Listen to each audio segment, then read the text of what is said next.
बिस्मिल्लाहिर्रहमानिर्रहीम। अस्सलाम वालेकुम डियर स्टूडेंट्स। बच्चे, आज का हमारा जो टॉपिक है फर्स्ट ईयर फ़िज़िक्स का आज हमने चैप्टर नंबर 2 स्टार्ट करना है। बेसिकली हमारे पास चैप्टर नंबर 2 जो फर्स्ट ईयर फ़िज़िक्स का है वो सारे का सारा वेक्टर और इक्विलिब्रियम,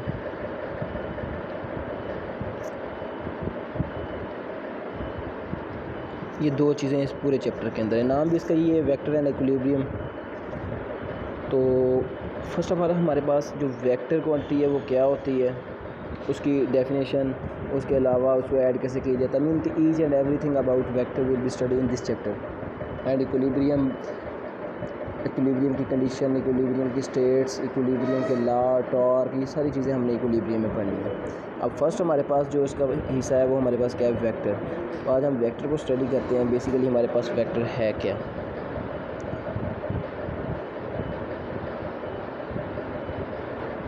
वेक्टर 9th की फ़िज़िक्स में, जहाँ तक आप स्कूल लेवल पे फ़िज़िक्स पढ़ते आए हैं, वहाँ तक आपने फ़िज़िक्स के अंदर वेक्टर्स को स्टडी किया है कि वेक्टर वो कौन सी क्वांटिटीज़ होती हैं। बेसिकली हमारे पास फ़िज़िकल क्वांटिटीज़ होती हैं। थोड़ा सा मैं आपको इसका इंट्रोडक्शन दे दूँ कि फ़िज़िकल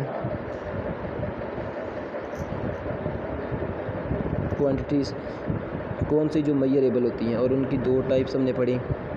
एक हमने पढ़ी स्केलर और दूसरी टाइप हमने पढ़ी थी वेक्टर।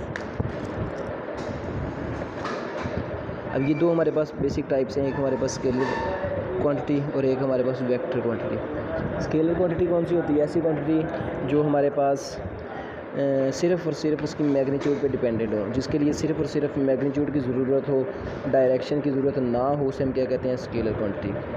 और वेक्टर क्वांटिटी कौन सी होती हैं, ऐसी क्वांटिटीज़ जिनकी डिस्क्रिप्शन के लिए, जिनको प्रोपगेट करवाने के लिए, जिनको डिस्क्राइब करने के लिए हमें डायरेक्शन की भी ज़रूरत हो और मैग्नीट्यूड की भी ज़रूरत हो। ये दो चीज़ों की ज़रूरत हो, डायरेक्शन और मैग्नीट्यूड दोनों की ज़रूरत हो, उसे हम क्या कहते हैं कि हमारे पास ये वेक्टर क्वांटिटी है। तो वेक्टर क्वांटिटी की डेफिनेशन कैसे बन जाएगी हमारे पास। Vector quantity basically a quantity which describe completely by its magnitude and direction. A quantities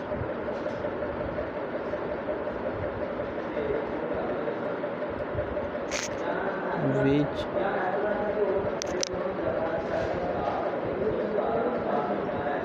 completely describe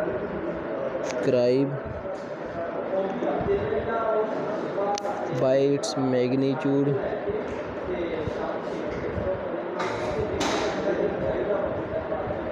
and direction।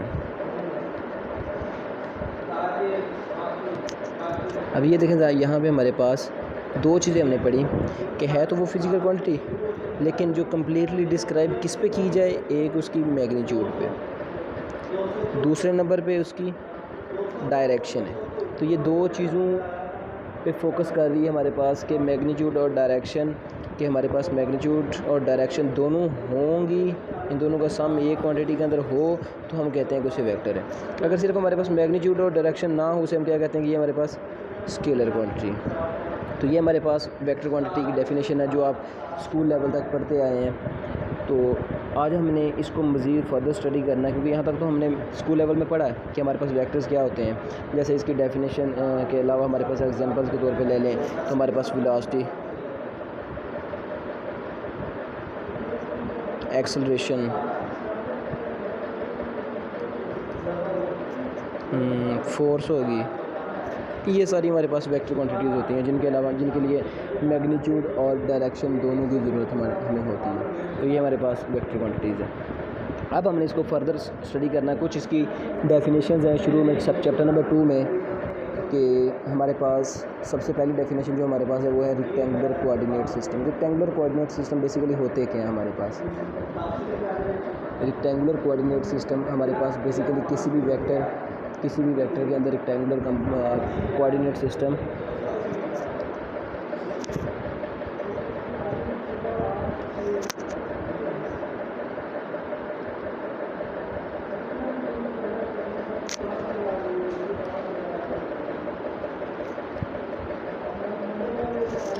Coordinate system.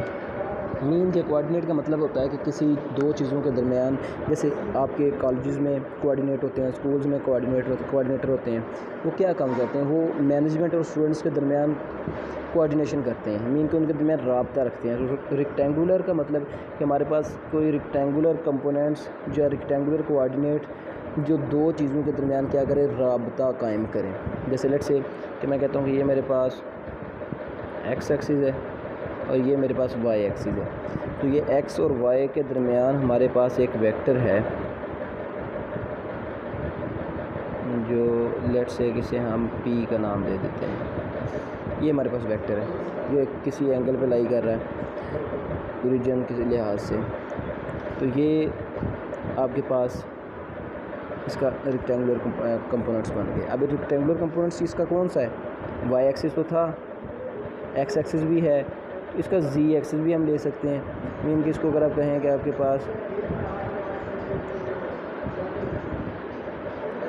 Let's say कि ये आपके पास मैं 3 कोऑर्डिनेट सिस्टम बना देता हूँ, Y x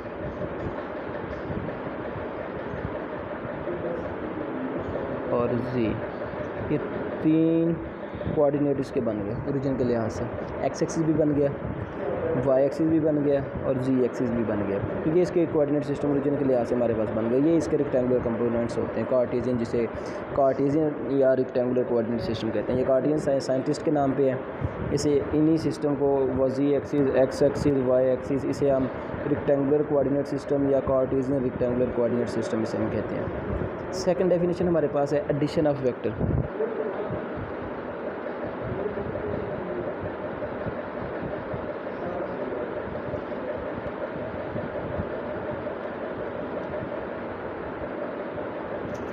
addition of vector. देखिए बच्चे, किसी भी दो वेक्टर्स को आपस में ऐड करने के लिए आपने पढ़ा था, ये स्कूल लेवल्स में भी आप पढ़ते आए हैं कि सिंपली किसी चीज़ को, दो स्केलर्स को ऐड करना तो सिंपली कर सकते हैं। जैसे 2 + 3 = 5, तो ये स्केलर क्वांटिटी थी, हमने इसको ऐड कर दिया। लेकिन अगर वेक्टर क्वांटिटी को ऐड करना है तो इसको कैसे करते हैं, वेक्टर क्वांटिटी को ऐड करने के लिए स्पेशल आपके पास रूल होता है, जिसे क्या कहते हैं, हेड टू टेल रूल। ये एक स्पेशल किस्म का रूल है आपके पास, जिसे हेड टू टेल रूल कहते हैं। इसमें दो चीज़ें आपके पास हैं, हेड एंड टेल। इसका मतलब किस तरीके से हम इसको स्टडी करें। देखिए, आपके पास दो वेक्टर्स हैं, लेट्स से एक आपके पास वेक्टर ए है और एक आपके पास वेक्टर बी है। इन दोनों को आप ऐड करना चाहते हैं, तो फर्स्ट वेक्टर ए जो था उसका हेड अगले वेक्टर की टेल के साथ मिला दें, इस वेक्टर की टेल के साथ मिल गया। अब ये हेड टू टेल हो गया। अब एक आपके पास रिजल्टेंट आ जाएगा, जिसे आप क्या कहते हैं, ये था, ये बी था और ये आपके पास रिजल्टेंट वेक्टर आ जाएगा। तो ये आपका रिजल्ट आ गया। इसका मतलब है कि किसी भी वेक्टर को ऐड करेंगे तो आपके पास जो रिजल्टेंट आएगा वो किसके इक्वल आएगा, ए प्लस बी। ये आपके पास सिस्टम होता है एडिशन ऑफ टू वेक्टर। किसी भी दो वेक्टर्स को ऐड करने के लिए आपके पास एक स्पेशल किस्म का रूल होता है, जिसे क्या कहते हैं, हेड टू टेल रूल। इसके बाद नेक्स्ट डेफिनेशन इसी के लिहाज से आपके पास है रिजल्टेंट वेक्टर।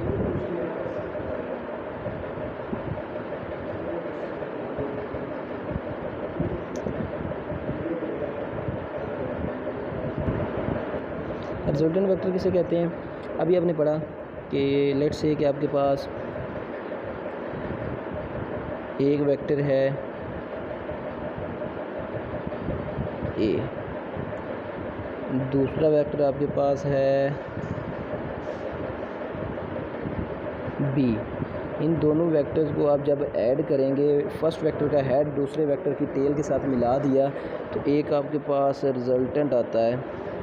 इससे आप क्या कहते हैं कि ये आपके पास रिज़ल्ट है या रिजल्टेंट वेक्टर है। अब यह तीन आपको कलर, डिफरेंट कलर नज़र आ रहे हैं, ए वेक्टर है, बी वेक्टर है, और इन दोनों को जब ऐड किया तो आपके पास क्या आया, एक रिजल्टेंट वेक्टर आ गया, जिसे आप क्या कहते हैं, रिजल्टेंट कहते हैं। लेट्स से कि ये रिजल्टेंट था, ये किसके इक्वल आएगा, ए प्लस बी।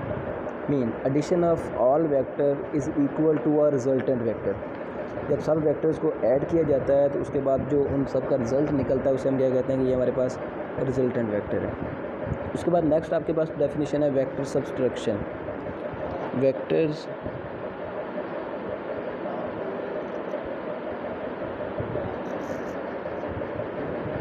सब्ट्रैक्शन, किसी भी वेक्टर्स को आपस में सब्ट्रैक्ट किसे किया जाता है। लेट्स से कि आपके पास एक वेक्टर ए है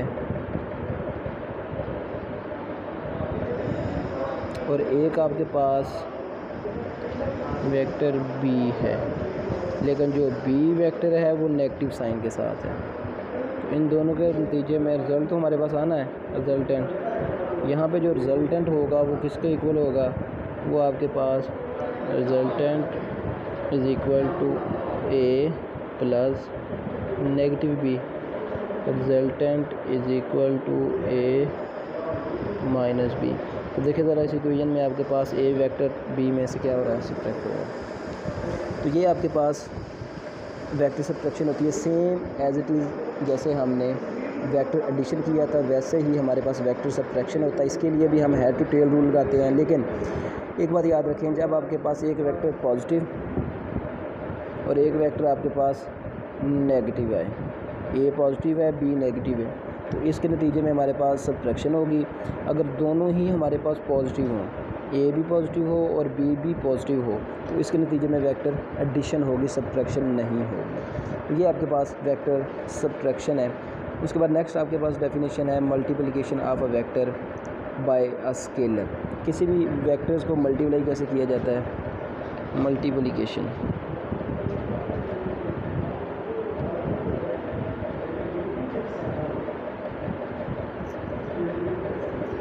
मल्टीप्लिकेशन कैसे करना है, लेट्स से कि आपके पास एक वेक्टर ए है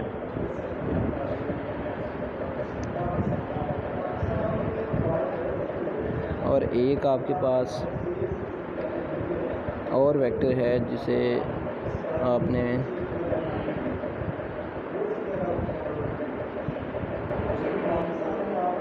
सेम दो वेक्टर आपने रखे हुए, इन दोनों को अगर मल्टीप्लाई करवाएं तो मल्टीप्लाई के नतीजे में आपके पास जो रिजल्टेंट आएगा वो क्या आएगा, पहले ये ए फिर इसके साथ आगे ए इज़ इक्वल टू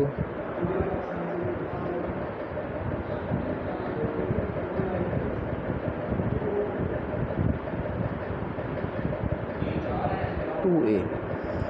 ये आपके पास मल्टीप्लिकेशन आ गई कि दो वेक्टर अगर सेम पड़े हुए हैं सेम लेंथ के, तो इन दोनों को आप क्या कर सकते हैं, दोनों को मल्टीप्लाई करवाएंगे तो एक दूसरे के साथ ऐड कर देंगे, तो ये आपके पास क्या हो जाएगी, मल्टीप्लिकेशन हो जाएगी जो इसके डबल हो जाएगी। ये मल्टीप्लिकेशन ऑफ वेक्टर होती है। मल्टीप्लिकेशन ऑफ वेक्टर के बाद आपके पास एक डेफिनेशन है, इंपॉर्टेंट डेफिनेशन है कि यूनिट वेक्टर क्या होता है।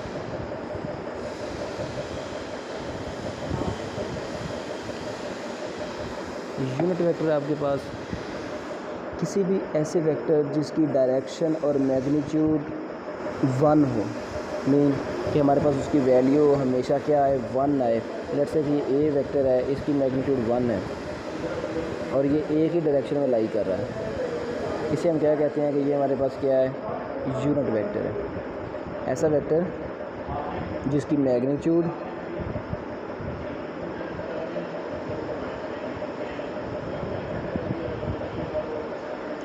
और डायरेक्शन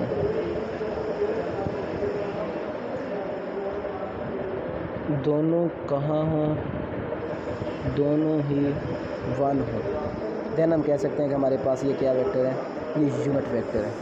और इस वेक्टर का आपके पास जो फार्मूला होता है, इसकी डेफिनेशन कैसे करेंगे, a vector which have a magnitude and direction will be equal to 1। A unit vector in a given direction is a scalar with magnitude 1 and direction 1 is called unit vector। ये simply कर सकें, a vector which have 1 magnitude and 1 direction is called unit vector। इस unit vector का आपके पास जो formula बनता है वो ये होता है, ए यूनिट, ये जो ऊपर कैप डालते हैं, हेड डालते हैं, इसका मतलब होता है कि ये इसका यूनिट वेक्टर है।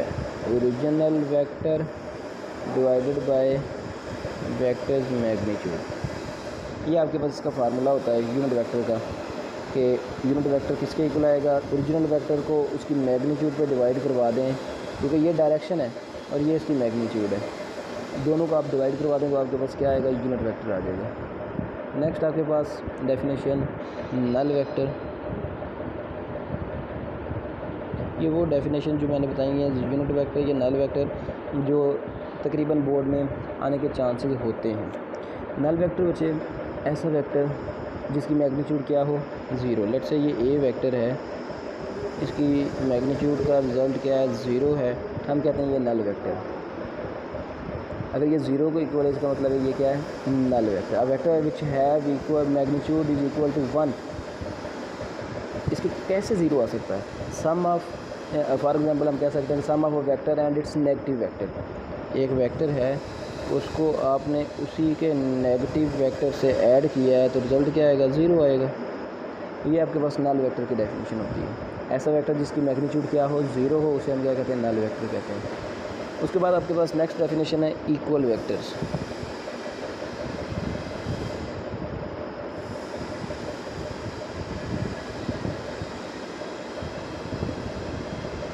इक्वल वेक्टर्स आपके पास क्या होते हैं कि हम कह सकते हैं कि two vectors A and B are said to be equal if they have same magnitude and same direction. किसी एक पोजीशन के लिहाज से उसकी पोजीशन मैग्नीट्यूड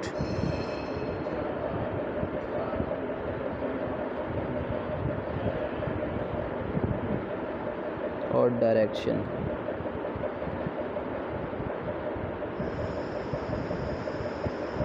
सेम हो, दो वेक्टर्स की मैग्नीट्यूड और डायरेक्शन क्या हो, सेम हो, हम कहते हैं कि ये क्या है, हमारे पास इक्वल वेक्टर है। उसके बाद हमारे पास नेक्स्ट डेफिनेशन है rectangular components of a vector. जो रेक्टेंगुलर कंपोनेंट्स आपके पास होते हैं वो म्यूचुअली परपेंडिकुलर कंपोनेंट्स होते हैं।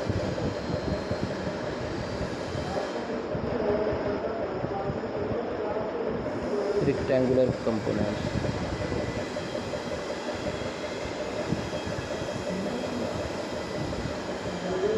रेक्टेंगुलर कंपोनेंट्स कौन से होते हैं, वो कंपोनेंट्स लेट्स से कि आपके पास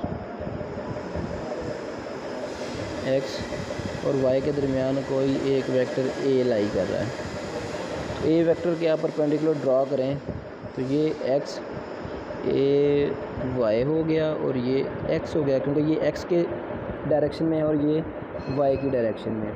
तो ये जो a x और a y है ये इसके क्या हैं, रेक्टेंगुलर कंपोनेंट्स हैं।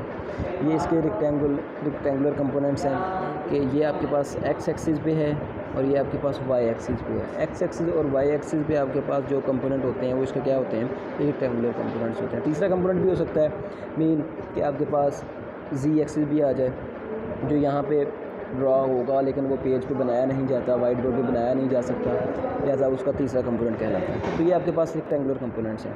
तो रेक्टेंगुलर कंपोनेंट्स को लिखने के लिए आपके पास जो इसका फार्मूला होता है वो ये होता है कि आपके पास लेट्स से ए वेक्टर है, किसके इक्वल होगा, ए एक्स प्लस ए वाई। एक्स के साथ हमेशा आपका यूनिट वेक्टर आई आता है और y के साथ आपका यूनिट वेक्टर j आता है और z के साथ आपका यूनिट वेक्टर k आएगा। तो ये आपको नेक्स्ट इंशाल्लाह आप पढ़ेंगे। उसके बाद आपके पास इसकी इम्पोर्टेंट डेफिनेशन कह लें, इक्वेशन कह लें कि determination of a vector from its rectangular components. किसी भी मीन के मैग्नीट्यूड कैसे निकालनी है और डायरेक्शन कैसे निकालनी है। मैग्नीट्यूड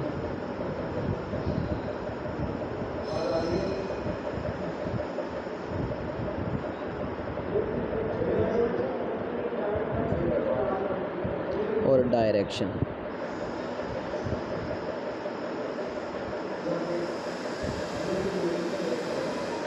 मैग्नीट्यूड निकालने का फार्मूला और डायरेक्शन निकालने का फार्मूला। सबसे पहले देखते हैं कि हमारे पास मैग्नीट्यूड कैसे निकलती है। मैग्नीट्यूड निकालनी है तो उसका सिंपली आपके पास सॉल्यूशन है कि जिस वेक्टर की आप मैग्नीट्यूड निकालना चाहते हैं उस वेक्टर के जितने भी परपेंडिकुलर कंपोनेंट्स हैं सब का स्क्वायर लें और होल अंडर रूट ले लें। ये आपके पास क्या आ जाएगा, मैग्नीट्यूड आ जाएगा। कैसे, ये कैसे फार्मूला बनता है, इस फार्मूले को थोड़ा मैं आपको कम्प्लीटली एक्सप्लेन कर दूँ। ये आपके पास वेक्टर है, ये किसके इक्वल है, ax ay। आपने यहाँ भी स्क्वायर ले लिया, यहाँ भी स्क्वायर ले लिया, यहाँ पे भी स्क्वायर ले लिया। अब आप इस होल इक्वेशन के ऊपर क्या करते हैं, अंडर रूट भी ले लेते हैं, यहाँ भी अंडर रूट ले लिया। ये अंडर रूट स्क्वायर से कैंसिल, ए आ गया, लेकिन ये कैंसिल नहीं हो सकता क्योंकि सेपरेट है, लिहाजा आपके पास ax स्क्वायर ay स्क्वायर, ये आपके पास मैग्नीट्यूड का फार्मूला बन गया। उसके बाद आपके पास डायरेक्शन का फार्मूला क्या होता है, डायरेक्शन हमेशा आपके पास थीटा एंगल होता है, तो ये tan theta is equal to tan theta आप समझते हैं, वो जानते हैं कैसा होता है, उसकी परपेंडिकुलर कंपोनेंट्स वाला y और x, इन दोनों को ड्रॉ कर दें। हमने सिर्फ थीटा लेना है तो थीटा इधर रखें और tan को इधर ले जाएं, tan इनवर्स होगा जो किसके इक्वल होगा, ay ax। तो ये आपके पास फार्मूला बन गया डायरेक्शन का, और ये आपके पास फार्मूला बन गया मैग्नीट्यूड का। ये मैग्नीट्यूड और डायरेक्शन का फार्मूला होता है। मैं दोबारा कम्प्लीटली आपको लिख देता हूँ, याद रखें। सिर्फ आपने ये फार्मूला याद रखना है कि आपके पास डायरेक्शन का फार्मूला जो होता है वो होता है theta is equal to tan inverse ay ax। ज़रूरी नहीं है कि ए ही हो, एफ फोर्स हो सकती है, वेलोसिटी कुछ भी हो सकता है, उसका आपने ले लेना। और मैग्नीट्यूड का फार्मूला आपके पास है ए इज इक्वल, ए हमने कुछ कंसीडर किया हुआ है, ए एक्स स्क्वायर ए वाई स्क्वायर। ये आपके पास ए एक्स स्क्वायर और ए वाई स्क्वायर, ये आपके पास इसका ये डायरेक्शन का और ये मैग्नीट्यूड का फार्मूला। ये आपके पास डायरेक्शन और मैग्नीट्यूड का फार्मूला हो गया। उसके बाद आपके पास एक छोटी सी डेफिनेशन रह गई है पोजीशन वेक्टर। पोजीशन वेक्टर आपने 9th में भी पढ़ी थी, तो हमारे पास पोजीशन वेक्टर क्या होता है। पोजीशन वेक्टर हमारे पास क्या होता है, पोजीशन वेक्टर आपने पढ़ा है कि हमारे पास पोजीशन वेक्टर लेट्स से कि एक आपके पास x और y है, यहाँ पे कोई वेक्टर r p है जो इसकी r पोजीशन पे है। क्या हम कह सकते हैं कि हमारे पास the position vector r is a vector that describe the location of a point. r एक ऐसा वेक्टर, एक ऐसा पोजीशन वेक्टर है जो p की क्या करता है, पोजीशन को डिस्क्राइब करता है। किसके लिहाज से, उसके ओरिजिन के लिहाज से। बताता है कि o से p इस डायरेक्शन में पड़ा हुआ है, o से p इतने फासले पे पड़ा हुआ है, o से p इस पाथ पे पड़ा हुआ है। मीन कि ऐसा वेक्टर जो किसी ओरिजिन के लिहाज से उसकी पोजीशन को डिस्क्राइब करे, उसे क्या कहते हैं कि हमारे पास ये पोजीशन वेक्टर है। तो ये हमारे पास चल एक डेफिनेशन थी, ये पहला पार्ट था इस चैप्टर का। दूसरा हमारे पास मेन क्वेश्चन है जो हमारे पास vector addition by rectangular components है, इंशाल्लाह वो नेक्स्ट लेक्चर में देखेंगे। यहाँ तक आपके पास ये कोई आई थिंक 12 के करीब डेफिनेशन ही बनती हैं और वेक्टर की इंट्रोडक्शन।